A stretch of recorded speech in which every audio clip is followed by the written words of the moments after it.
Good morning, study time only. Today is 20 August 2020 and we are going to discuss the Hindu analysis. तो सबसे पहले देख लेते हैं कौन कौन से इंपॉर्टेंट न्यूज़ कौन कौन से इंपॉर्टेंट आर्टिकल्स आज हम डिस्कस करने जा रहे हैं। तो देखिए सबसे पहले जो इंपॉर्टेंट न्यूज़ निकल के आती है वो है government to set up a national recruitment agency. बहुत ही ज़्यादा इंपॉर्टेंट न्यूज़ है ये, बहुत ज़्यादा इंपॉर्टेंट आर्टिकल मुझे लगा। तो ये देखिए एग्जैक्टली इसमें ये है कि एक अब क्या होगा, जैसे आपके अलग अलग एग्जामिनेशन हुआ करते थे, जैसे कि आरआरबी का अलग होता था, एसएससी के एग्ज़ाम्स अलग होते थे। तो उसके पहले एक एग्ज़ाम होगा, वो कौन सा एग्ज़ाम होगा उसे हम कहेंगे यहाँ पे CET, that is common eligibility test. तो ये आपको याद रखना है कौन सा एग्ज़ाम होगा ये। अगर आप एग्ज़ाम वगैरह दे रहे हैं तो ये आगे आपको देना पड़ेगा फ्यूचर में, इसलिए आपके लिए इंपॉर्टेंट हो जाता है कि आपको पता होना चाहिए। तो CET एग्जामिनेशन होगा, कॉमन एलिजिबिलिटी टेस्ट। इसके नंबर जो है 3 साल तक वैलिड रहेंगे। सबसे पहले इंपॉर्टेंट बात ये हो जाती है। देन ये किसके द्वारा करवाया जा रहा है? NRA के द्वारा करवाया जा रहा है, नेशनल रिक्रूटमेंट एजेंसी के द्वारा। ठीक है, तो इसके अंदर अभी रिसेंटली अगर अभी की मैं बात करूं तो 3 एग्ज़ाम इसके अंदर लिए गए हैं। कौन कौन से हैं? एक RRB हो गया, रेलवे रिक्रूटमेंट बोर्ड, और सेकंड नंबर पे SSC हो गया, staff selection commission, and third number पे IBPS हो गया, institute of banking personal and selection. तो ये तीनों एग्ज़ाम इसके अंदर रहेंगे।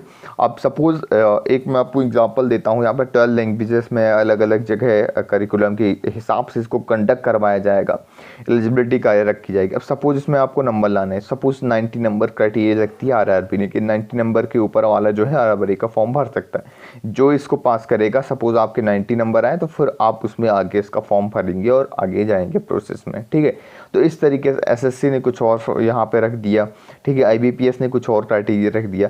तो सबका क्राइटेरिया यहाँ पे अलग अलग होगा, सब अपना अपना क्राइटेरिया जो है अलग अलग रखेंगे। और CT एक तरीके से एक कॉमन एलिजिबिलिटी जो टेस्ट होता है ना, एक तरीके की, हाँ आप इस एग्ज़ाम के लिए एलिजिबल हैं, तो वो एक एलिजिबिलिटी टेस्ट जो है एक्स्ट्रा जाएगा।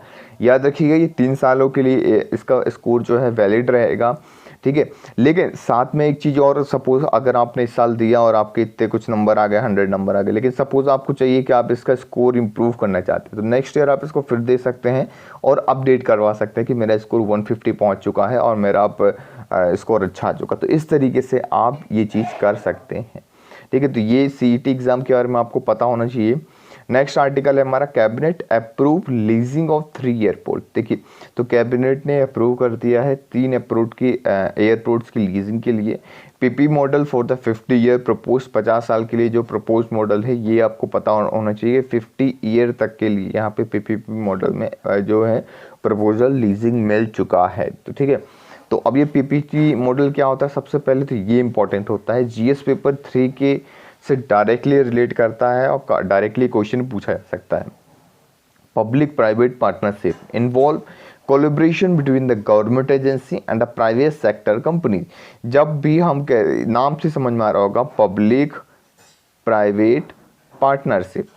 ठीक है, तो पब्लिक प्राइवेट पार्टनर मतलब प्राइवेट का भी इन्वॉल्वमेंट है और पब्लिक का भी इन्वॉल्वमेंट है। पब्लिक कौन हो गया? Government agencies. तो जितनी भी गवर्नमेंट एजेंसीज हो गई सारी पब्लिक के अंदर आती है। तो वो गवर्नमेंट एजेंसीज हो गई और प्राइवेट सेक्टर हो गए, दोनों मिलकर काम करेंगे। सपोज प्राइवेट सेक्टर जो है पैसा लेके आ रहा है, ठीक है, ऑपरेट कर रहा है, और जो गवर्नमेंट एजेंसी वो इसमें एडमिनिस्ट्रेशन वगैरह सारा चीज़ें देख रही है, किस तरीके से होना चाहिए, कैसा आगे बढ़ना चाहिए, तो वो दोनों मिलकर यहाँ पे काम किया जाएगा। अब ये देखिए और हम देख लेते हैं इसके अंदर थोड़ा सा इंपॉर्टेंट चीज़ें, जैसे टाइप्स ऑफ इन्वेस्टमेंट मॉडल। अगर अब मैं आपको इकोनॉमिक्स से उठाऊं कि स्टैटिक पोर्शन आपका यहाँ पे कवर हो जाए, तो अगर आपसे पूछा जाए कि इन्वेस्टमेंट मॉडल कितने टाइप्स के होते हैं तो आपको पता होना चाहिए। तो टाइप्स ऑफ इन्वेस्टमेंट मॉडल में हम देख लेते हैं। पहला है पब्लिक इन्वेस्टमेंट मॉडल, जो कि गवर्नमेंट ऑन रहता है, गवर्नमेंट रेवेन्यू इन्वेस्ट करती है, गवर्नमेंट ही टैक्स कलेक्ट करती है, जो भी होता है सब चीज़ गवर्नमेंट करती है। ठीक है, तो ये इसे हम कहते हैं पब्लिक इन्वेस्टमेंट मॉडल। क्लियर हो गया पॉइंट? देन इसके अंदर क्या है, support facing the prospectation period of weak economy वगैरह जो निकल के आती है, वहाँ पे ये चीज़ ग्रोथ वगैरह के लिए की जाती है। तो ये जनरली इसके अंदर ये सारी चीज़ें बताई गई हैं, किस तरीके से यहाँ पे गवर्नमेंट ही ओवरनाइट यहाँ पे एक्सपेंड करती है, इन्वेस्टमेंट करती है, सारी चीज़ें निकल के आती। तो ये हो गया। देन एक है प्राइवेट इन्वेस्टमेंट मॉडल। अब यहाँ पे आपको देखना है प्राइवेट इन्वेस्टमेंट मॉडल में क्या होता है, सिर्फ प्राइवेट जो है प्राइवेट कंपनीज जो हो गई किसी भी कंट्रीज़ की, कहीं कभी वो इन्वेस्टमेंट करती हैं। जैसे कोई भी चीज़ों को बिल्कुल ही प्राइवेट कर दिया जाता है, प्राइवेटाइजेशन कर दिया जाता है कि हाँ आप इस चीज़ में 100% जो है प्राइवेट जो है इन्वेस्टमेंट कर सकता है। For a country to grow increase production, किसी भी कंट्री के लिए प्रोडक्शन को इंक्रीज करने के लिए इन्वेस्टमेंट की ज़रूरत होती है। इन्वेस्टमेंट कहाँ से आएगा? सपोज गवर्नमेंट के पास बहुत ज़्यादा पैसा ही नहीं है तो गवर्नमेंट क्या करेगी? एफडीआई ओपन कर देगी, फॉरेन से आप इन्वेस्टमेंट करिए बहुत ज़्यादा, जितना इन्वेस्टमेंट कर सकते हैं। तो बाहर से लोग आते हैं और इसके अंदर इन्वेस्ट करते हैं। Presently, tax revenue of India is not adequate to meet the demand of the government require private investment. Private investment can be source from domestic और इंटरनेशनल मार्केट, जैसा कि मैंने आपसे बात किया अभी कि डोमेस्टिक मार्केट से भी हो सकता है प्राइवेट इन्वेस्टमेंट, और जो फॉरेन डायरेक्ट इन्वेस्टमेंट होता है, एफडीआई वगैरह होता है, तो वो फॉरेन से भी हो सकता है, इंटरनेशनल मार्केट से भी हो सकता है। जैसे कि एफडीआई फॉरेन पोर्टफोलियो इन्वेस्टमेंट हो गया, फॉरेन डायरेक्ट इन्वेस्टमेंट हो गया, वो सारे अब्रॉड से होते हैं। ठीक है, private investment can generate more efficiently creating the more competition create करते हैं, realisation for the economic to scale grow करने में हेल्प करते हैं। जैसे हमने 90s के टाइम पे हमारी कंपनी, हमारी जो इंडिया की कंपनी थी, सबको हमने ओपन कर दिया था इंडिया की इकोनॉमी को।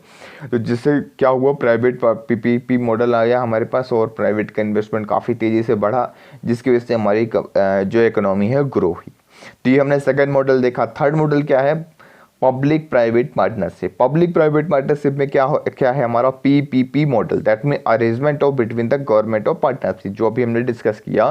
क्या होता है इसमें? पब्लिक, गवर्नमेंट और एक तरीके से प्राइवेट कंपनी जो है, दोनों एक साथ मिलके यहाँ पे जब काम करती है तो उससे हम कहते हैं PPP model. Arrangement between the government and private sector for the provision of public asset, public services जो भी होते हैं, इसके रिगार्डिंग ये लोग मिलकर काम करते हैं। अब देखिए, PPP involve the full retention responsibility of the government for providing the service. जो भी सर्विस प्रोवाइड की जाएगी, जो भी सारी चीज़ें होंगी, वो गवर्नमेंट के द्वारा किया जाएगा, लेकिन जो पैसा लगेगा वो प्राइवेटाइजेशन की जगह से लगे, प्राइवेट लगाएगा। तो यहाँ पे प्रॉब्लम ये है कि प्राइवेट कंपनी जो है, प्राइवेट जो लोग हैं, वो कभी भी बोल सकते हैं कि चलो ठीक है, हमारा दिवाला निकल गया, हमारे पास पैसा ही नहीं है, हम बैंकरप्सी हो चुके हैं। तो ये एक बहुत बड़ी जो यहाँ पे जो मशक्क़त है, जो प्रॉब्लम है, निकल के आती है इस पीपीपी मॉडल के अंदर कि यहाँ पे। लेकिन सारे जो प्रोजेक्ट्स वगैरह वो देखने किसको पड़ेंगे? गवर्नमेंट को ही देखने पड़ेंगे। ठीक है, alternative developing the government for the fees constraint और बोरोइंग मनी। इंपॉर्टेंट प्रोजेक्ट्स के लिए जो है गवर्नमेंट जो है मनी को बोरो नहीं कर सकती है, वहाँ पे ये मॉडल जो है जनरली यूज़ किया जा सकता है। रिक्वायर्ड एक्सपर्टीज प्लानिंग की बहुत ज़्यादा ज़रूरत होती है इसके अंदर। ठीक है, तो ये हमने देखा। अब देखिए, प्रॉब्लम्स मैंने लिख दिया है, आप चाहें तो रीड कर सकते हैं, टेलीग्राम ग्रुप को ज्वाइन कर सकते हैं। स्टडी टाइम ओनली के नाम से हमारा टेलीग्राम ग्रुप है, वहाँ पे मैं ये पोस्ट कर दिया करता हूँ रोज़, और न्यूज़पेपर भी, तो वहाँ से आप डाउनलोड कर सकते हैं, फटाफट देख सकते हैं। PP model have stuck in issue of dispute existing contracts, non availability of capital, regulatory hurdles, ये बहुत सारे ऐसे पॉइंट्स हैं। तो अब जनरलाइज पॉइंट है, आप इसको देख लीजिए। कभी भी अगर आपको ज़रूरत पड़ जाए कि कहाँ पे एग्जांपल देने की, तो वहाँ पे आप ज़रूर इसको कोट कर सकते हैं, लिख सकते हैं। तो ये काफ़ी इंपॉर्टेंट हो जाता है आपका जीएस पेपर 3 से, इकोनॉमी से रिलेट करता है ये। ठीक है, पीपी है the turn into conduct chronic capitalism में कन्वर्ट हो सकता है। इस तरीके से बहुत सारे पॉइंट्स हैं। देन है lockdown hit 9.2 lakh women in need for abortion services. तो लॉकडाउन किसको किस तरीके से प्रभावित किया है, ये काफ़ी इम्पॉर्टेंट जो है पॉइंट हो जाता है। तो जैसे हमने पहले भी डिस्कस किया, वल्नरेबल सेक्शन को किस तरीके से लॉकडाउन ने प्रभावित किया है, हिट किया है। देन हमने डिस्कस किया किस तरीके से लेबर सेक्शन को किया, किस तरीके से हमारी इकोनॉमी को किया, आईआर में, इंटरनेशनल वर्ल्ड ऑर्डर में किया। तो इन सारी चीज़ों में हमने डिस्कस किया ही। देन अब ये एबॉर्शन सर्विसेज जो है वुमेन को किस तरीके से इम्पैक्ट करता है, तो इम्पैक्ट ऑफ वुमेन ऑफ कोविड-19, तो ये हम इस टॉपिक के अंदर देखेंगे। ठीक है, उनकी जो वुमेन की हेल्थ हो गई, right to freedom could be harm, इनके हार्म हो रही है, इस तरीके से बहुत सारी चीज़ें यहाँ पे निकल के आ रही हैं। देखिए, मैं पॉइंट्स आपको पढ़ते आता हूँ, आप लोग देखते जाइए। Women are already suffering the deadly impact of lockdown. These essential restriction increase the risk of violence toward the woman trapped in abusive partner।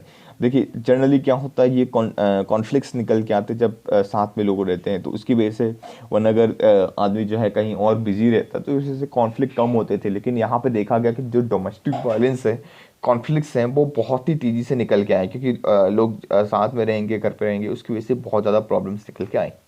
Recent week have been global search और domestic violence की वजह से बहुत तेजी से बढ़ा है।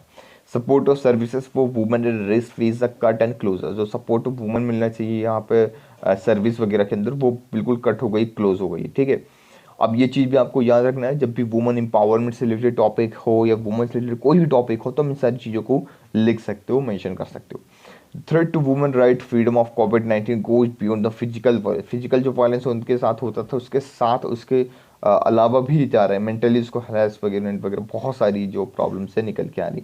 Deep economic जो है डाउन टर्न हो रहा है। अब देखिए इनइक्वालिटी फेस किस तरीके से हो रहा है वो देख लेते हैं। Comprise of just 1 in every 10 political leader world wide के अंदर, मतलब 10 में से सिर्फ एक ही वुमेन है। तो ये आपको याद रखना होगा कितना ज़्यादा ये कम है। ठीक है, they are disproportionality represented in a poorly paid job without benefit as domestic worker, casual labour, street vendors etcetera. तो इस तरीके से जो बहुत ज़्यादा पुअर बेनिफिट्स वाले जॉब होते हैं उस पर ये लोग लगे हैं। ठीक है, उनको बेनिफिट नहीं मिल पा रहा है। इंटरनेशनल लेबर ऑर्गेनाइजेशन ILO की अगर मैं बात करता हूँ, इन्होंने एस्टिमेट किया नियरली 200 मिलियन जॉब जो हैं लॉस हो जाएंगे नेक्स्ट 3 मंथ के अंदर अंदर। तो ये बहुत बड़ा प्रोडिक्शन है जिसकी वजह से बहुत बड़ी प्रॉब्लम जो है निकल के आ रही।